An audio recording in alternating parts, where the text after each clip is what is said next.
big fish out here today. Whoa, nip and drag.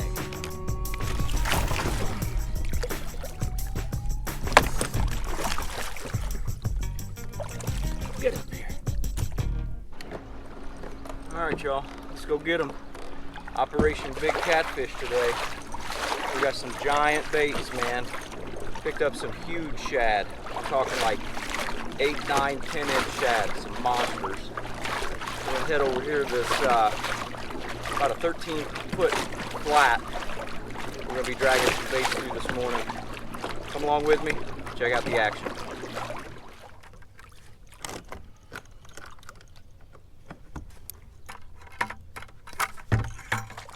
Let's see which way this wind's gonna take us.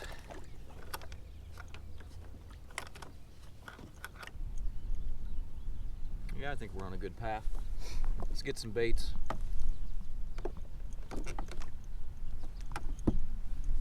That's what we're working with today, guys.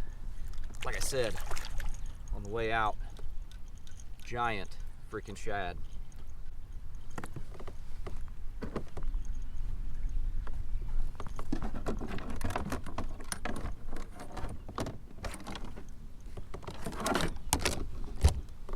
Bluegill has been the hot bait, but I've got a feeling these giant shad are going to do just as good out here today. We're going to do the same thing with them that we've been doing with those bluegill. We're going to fillet one side off of them, cut the tail off, run them trailer hooks through the tail and main hook through the nose.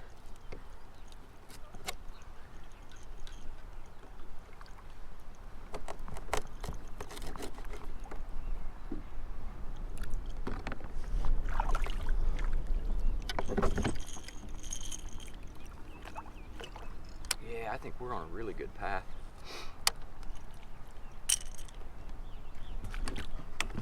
Sitting right at 13 foot of water. It's pretty much 13 feet all the way back into this little bay we're going to be fishing today. So a nice little flat. Has been holding some real good fish back here. Had several over 30 pounds. I wish my trailer hook was just a little bit bigger or longer. Trailer hook's wrapped around the main hook. That's the problem. There we go. Now we're talking. That's what that bait's going to look like going through the water, guys. That's a giant freaking bait.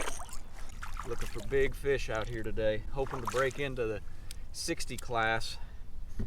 We've had some 40s, some 30s, and 150 so far this year. Baits that size right there, definitely going to do it. That'll get big fish attention for sure. I am, however, going to run one big bluegill. For those of you guys that are new to the channel, maybe viewing a video for the first time, I appreciate you guys tuning in. A little bit of information about the gear I use. I'm running the 7.6 Whisker Whip series rods from Tangling with Catfish. We got those teamed up with the 6000 series reels from Ancient Mariner, spooled with reaction tackle, 60-pound braid, 65-pound mono leaders, and I run Nocturnal Nation hooks. 9/0 Eclipse circles are generally what I'm using out here with their 5/0 on the trailer end.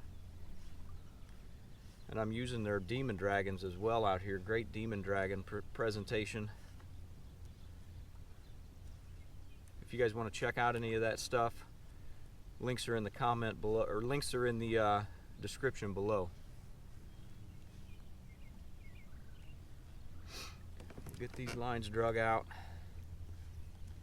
Get them about 100-150 yards out behind the boat, side of the boat, and we'll get to drifting, guys. First drift of the day.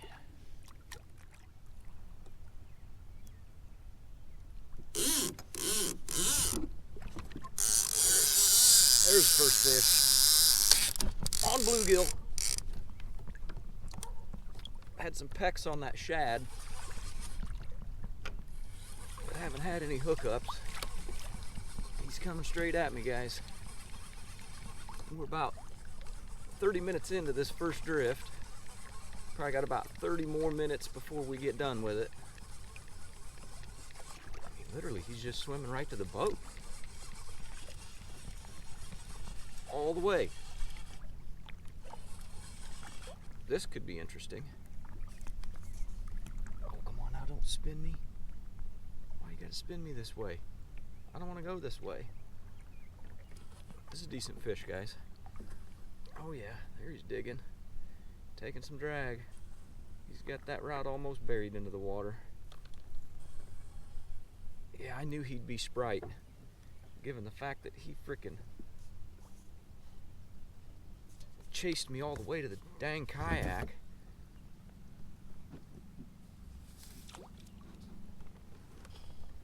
Oh, since we're spun around. Oh yeah, there he goes. We'll just go ahead and get this other rod out of the way since we're spun around. I think my bucket's on the other side of the boat. He's gonna spin us the other way, huh? Yep, here we go. Hold on, y'all. Stay out of that bucket line. Oh yeah, now we got a big old mess with this rod here. Oh yeah, that's a solid fish too, guys.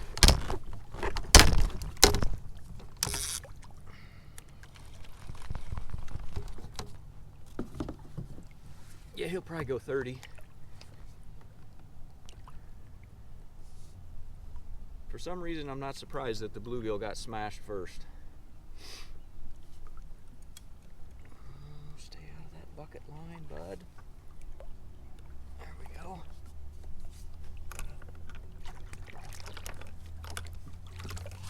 Whoa, whoa, whoa, whoa. Rip and drag. He ain't done with me yet.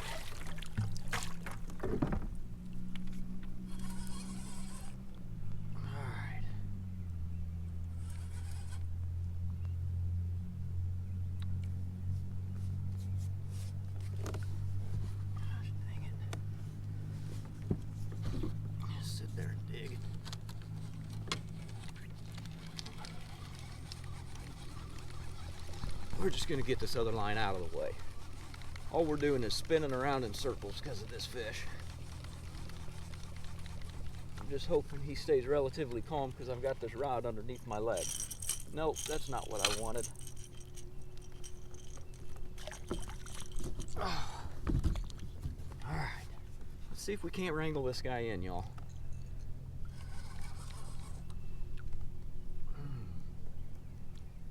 He is freaking Sprite now.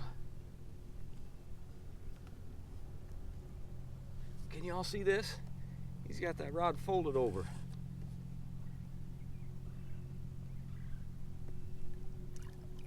Here he comes. Oh, now don't go get yourself all wrapped up like that now.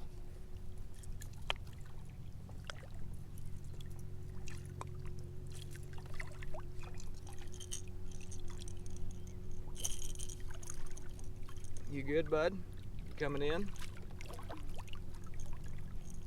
Come here, let's get a look at you.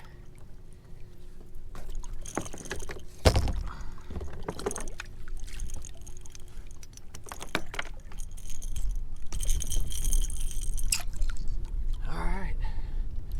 Y'all ready to take a peek at this fish?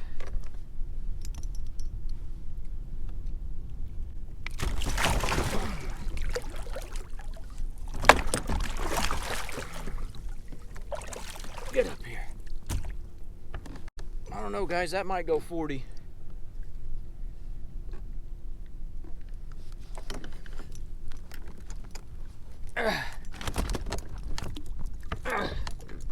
He's angry too, man. Check that fish out. Operation Big Cat. That's what's on the agenda today, guys. We got her done on the first drift. We're gonna get this fish back, see if we can't get another one. See you later, big guy. He gone. And I'm slimed. That's all right. Makes it all worth it, baby. Where are we going? Biggins. Woo! Oh, that's that big shad, guys. Oh, we didn't get it. Didn't hook up. Probably a small fish. Had it by the tail.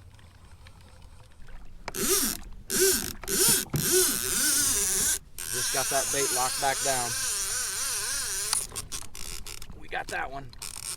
Oh, he just came off. Just came off. Matter of fact, I don't know. He may have broke us off. I don't feel like I'm reeling anything in.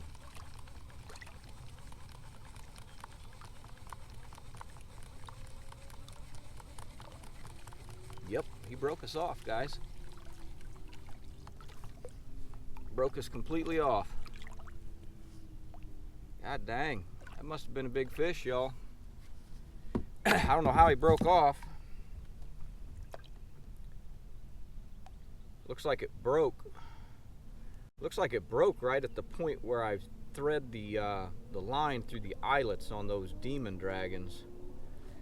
I don't know. That might be a weak point. We might have to adjust how we do that. Alright guys, I just got that other rod I broke off on retied. I want to show you guys what I'm talking about here, where I think my failure point's at. When I rigged these demon dragons up, instead of tying them off to the nose and tail, giving more fail points, I thread the line through the eyelet, run it down the side of the demon dragon and then out the back, and then I use bobber stops and beads to hold it into place. Where that fish broke me off was right here at the back end. So I think when he stretched that line, when it comes across the back end of this demon dragon, it's a little bit of a failure point. It's a great way to rig it.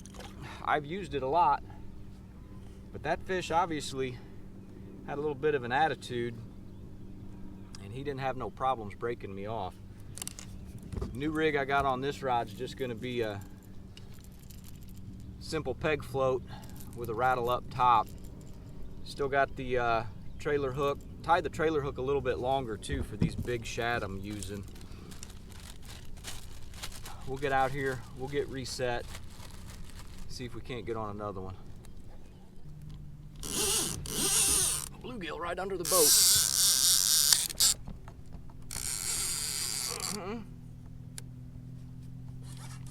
I had to make some changes because this wind's not pushing along quite as fast as it had been. So I dropped this bluegill off the front of the boat, kind of let it out 2 or 3 feet, ran this shad line out my normal length, about 100-150 yards. I was wondering if this one was going to be too close to the boat. It sure was not.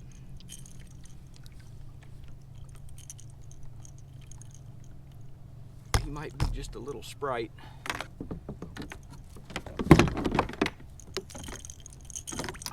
Considering we didn't battle him for too long. Keep your mouth open. There you go, bud. There you go.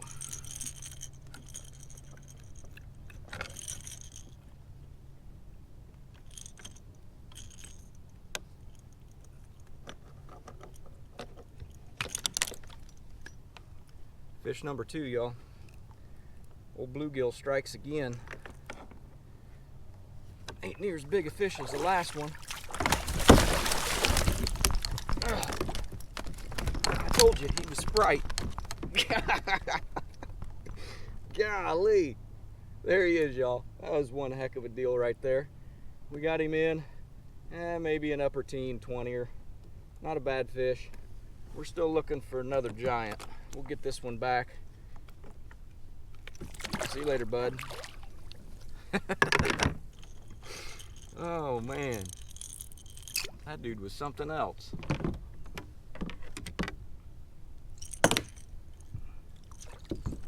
Yeah, the wind just kind of fell out on us out here. We had a good wind on that first drift, but since then it's been tough going. We're not moving very fast. So it's tough to keep two lines all the way out there because the boat's making all kinds of shifts on the water. It's a good recipe to get your lines crossed up. So I figured I'd keep this one a little closer to the front of the boat, avoid that. Fortunately, we were able to hook up on that fish. All right, jig heads, I'm wrapping this one up. Appreciate you guys coming along with me on this one today.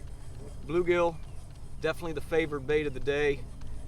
Putting the two fish we caught in the boat. Had a couple of missed fish on that bluegill as well. The unfortunate break off on shad, that I guarantee would have been probably a fish 40, 50 pounds. But that's all right, we'll learn from our mistakes. I think we're gonna do polymer knots on those demon dragons moving forward so we don't have that happen again. But again, appreciate you guys coming along with me on this one. If you enjoyed it, give it a thumbs up. Don't forget to hit that subscribe button. And remember folks, you can't catch them sitting on the couch. I'll see y'all on the next one.